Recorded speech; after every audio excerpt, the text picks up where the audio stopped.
Komnas HAM telah menyerahkan rekomendasi pengungkapan kasus pembunuhan berencana Brigadir Yosua Huta Barat ke tim khusus Polri.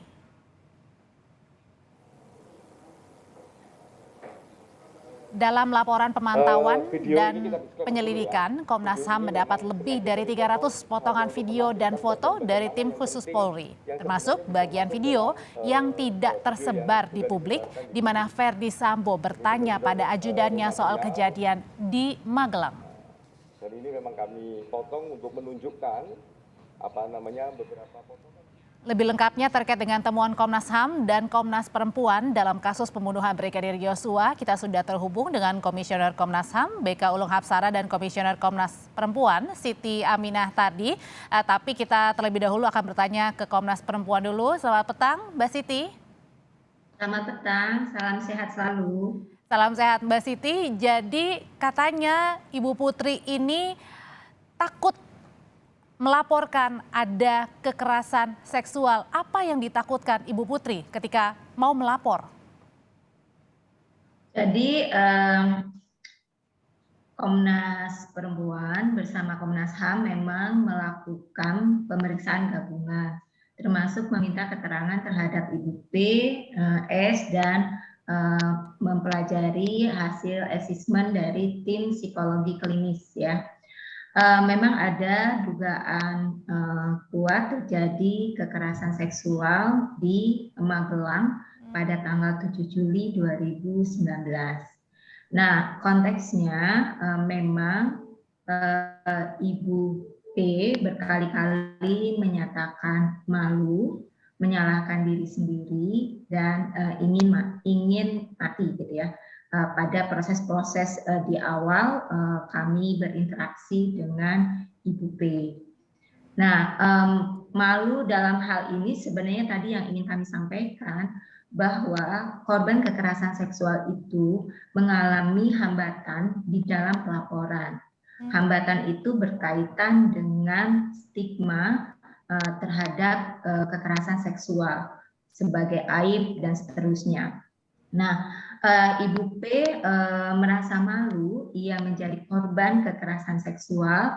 Pertama, mengingat posisinya sebagai istri dari petinggi Polri, Jenderal Bintang 2, kemudian usia yang menjelang 50 tahun atau prelansia, kemudian selain malu ya, dia takut terhadap ancaman yang disampaikan oleh almarhum C, kemudian ia memikirkan dampak kekerasan seksual jika ia laporkan terhadap anak perempuannya, kemudian terhadap karir atau hidup mereka.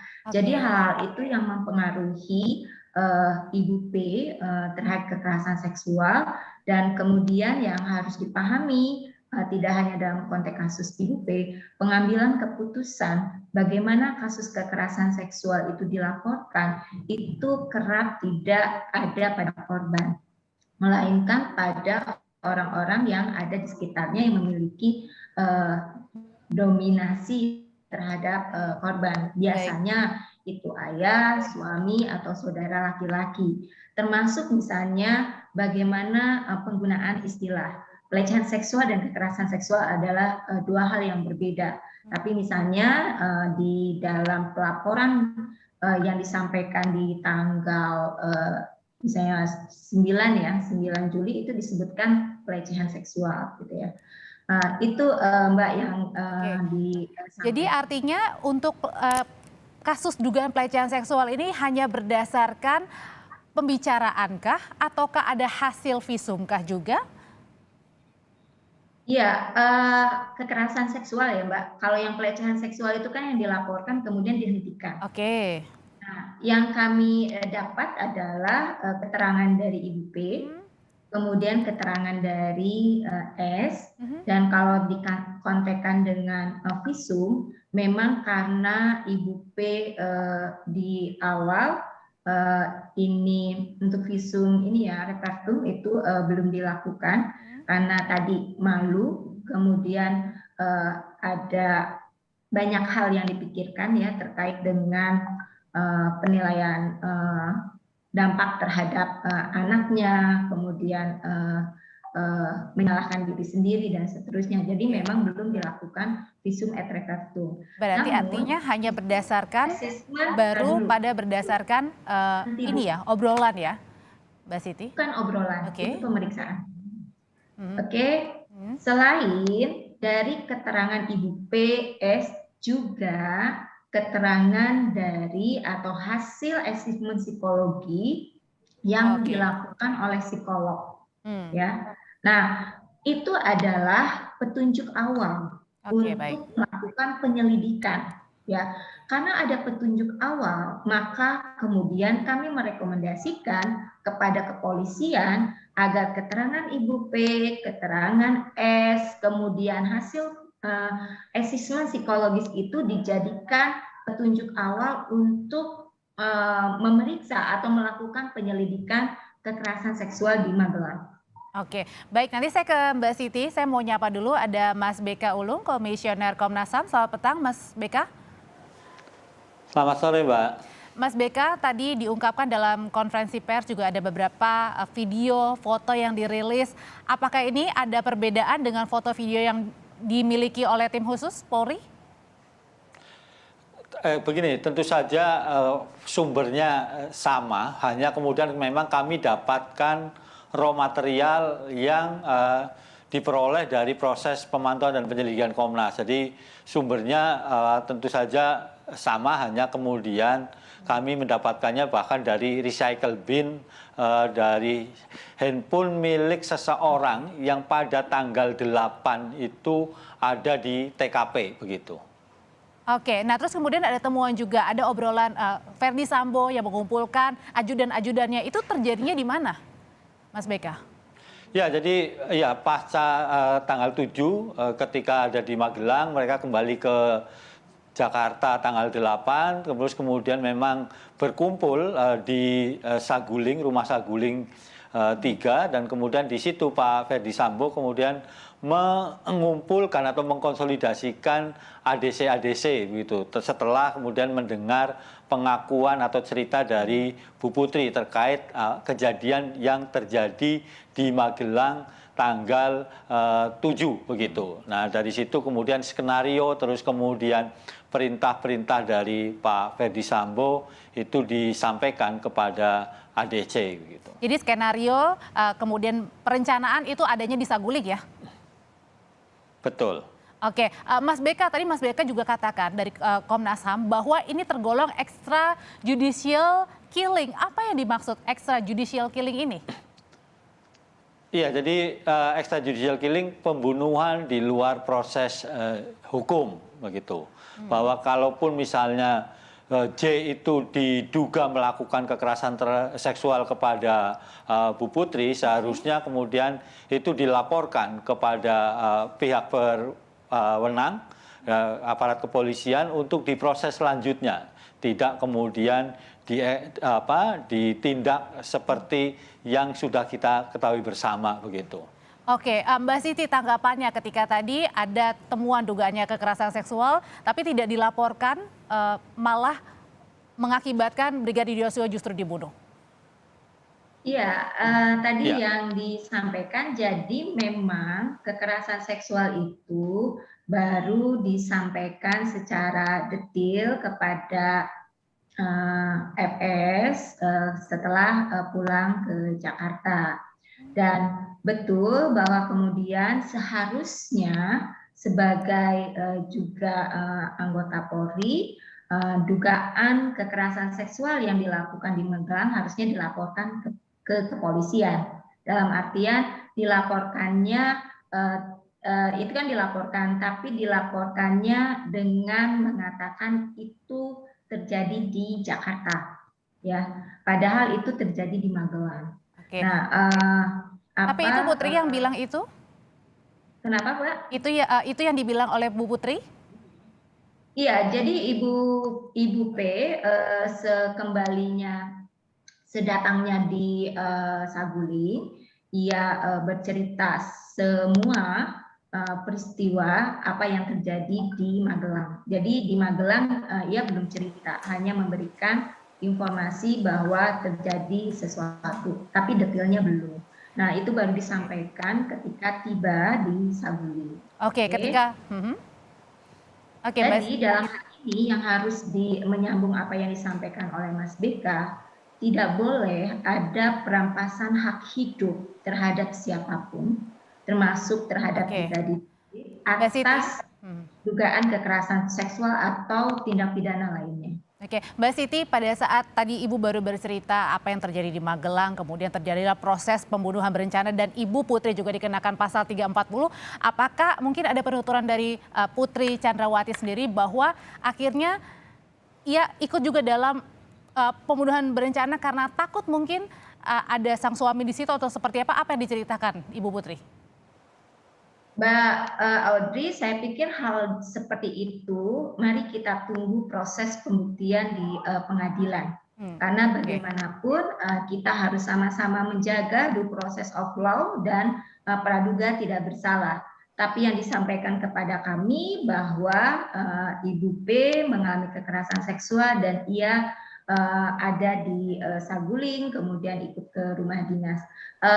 Detail bagaimana pembuktiannya itu mari kita serahkan kepada proses peradilan agar ini juga kita meminimalisir ya berbagai asumsi, berbagai spekulasi yang atau bahkan trial by press terhadap proses ini. Kami merekomendasikan kita sama-sama menghormati due process of law dan menyerahkan kepada aparat penegak hukum, khususnya nanti pembuktian di pengadilan. Sekarang saya ke Mas BK. Mas BK tadi sempat dikatakan di awal-awal kalau katanya ada dugaan Brigadir Yosua ini mengancam Ibu Putri. Apa temuan soal ini, Mas BK? Apakah juga sudah diketahui oleh Komnas HAM?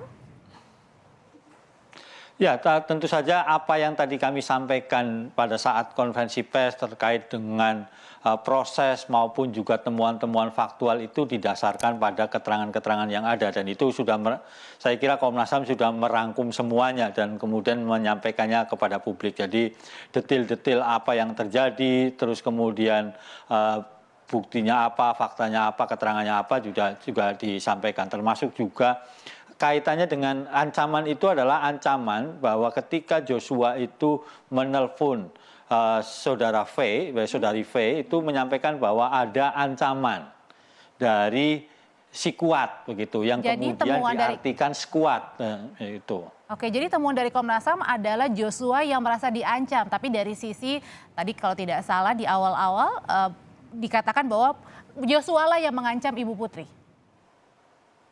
Nah, jadi yang temuan awal kami ketika mendengar atau meminta keterangan dari keluarga korban, termasuk juga saudari V, saudari V kemudian cerita bahwa ketika sedang berkomunikasi, si Joshua merasa mendapat ancaman dari si Kuat begitu. Oke, si Kuat itu adalah Kuat Ma'ruf ya?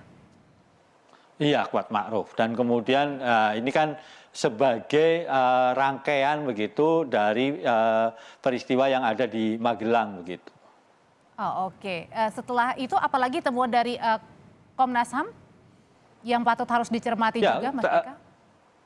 Iya, saya kira begini, yang ada beberapa hal yang penting begitu ya. Saya kira kan yang pertama adalah fakta soal Joshua terbunuh lewat yang tadi kita sampaikan sebagai extrajudicial killing itu.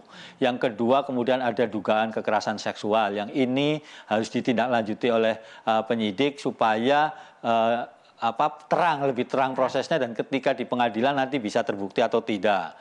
Yang ketiga adalah soal obstruction of justice, menghalangi kemudian mengurangi penikmatan hak atas keadilan. Ini kan juga penting, dari situ ada yang mengaburkan fakta peristiwa, membuat skenario, mengkonsolidasikan personil, sampai kemudian merusak atau menghilangkan barang bukti. Nah, temuan-temuan seperti ini dan kemudian kesimpulan dari Komnas inilah yang kemudian harus ditindaklanjuti oleh kepolisian. Semuanya, supaya apa? Supaya semuanya jadi terang, terus kemudian fakta-fakta bisa dibuktikan di pengadilan, dan siapapun yang memang memiliki kemudian hak atas keadilan itu bisa dipenuhi, dalam hal ini baik Joshua maupun Bu Putri maupun yang lain begitu. Ini kan saya kira pengadilan lah yang nanti akan membuktikan semuanya. Begitu. Tapi Mas BK, kalau kemarin Komnas HAM ikut dalam reka ulang, di situ adakah adegan kekerasan seksual meskipun tadi kemarin kan dilihatnya hanya tertidur begitu ya. Adakah karena tidak komplit, jadi adakah adegan reka ulang seperti itu? Ya, ada beberapa scene yang di Magelang yang memang menguatkan apa yang ada di temuan Komnas begitu. Apa itu? Boleh tahu? Ya, adegan-adegan misalnya soal soal KM sedang